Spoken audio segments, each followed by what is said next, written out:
So in this book, the main character is Miranda Mackenzie. And she is full figure. She's fine. She's an author. She's a motivational speaker, podcast host. So that sounds a little familiar. You know what I'm saying? Let's just say I saw myself in this character. I was like, Miranda, I see you, girl. She meets her reflection in him in a kismet way, but her pride and fear block her from the love she deserves. Instead, she goes with the safe choice. She goes with that thinking that that's the best move, only for him to play in her face and cost her everything that she worked so hard for. This book, it dragged me by my edges. Do you hear me? Because how many times has fear or pride kept us from our blessings because we clung to what felt safe?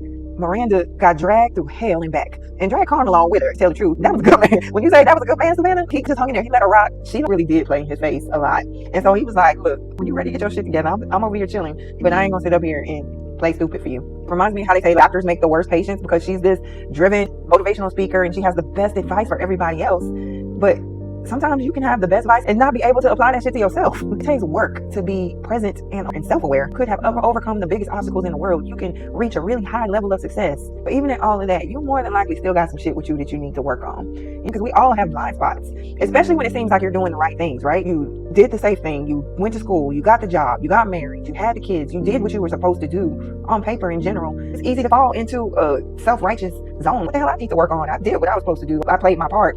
But you still know sometimes when you are going against your own blessings.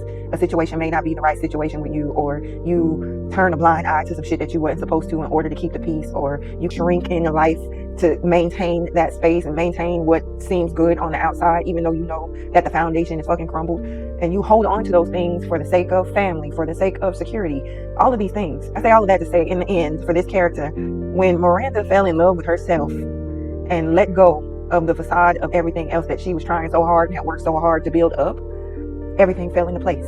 It all seemed like it was crumbling, but in the end, it all fell into place when she fell back in love with herself. That's when her love came, and that's when she was able to settle into the love that she deserved. That's when her career took off in a better way, where she didn't have to be performing so much, because you can lock yourself and paint yourself into a corner trying to do the perfect and the right things all the time.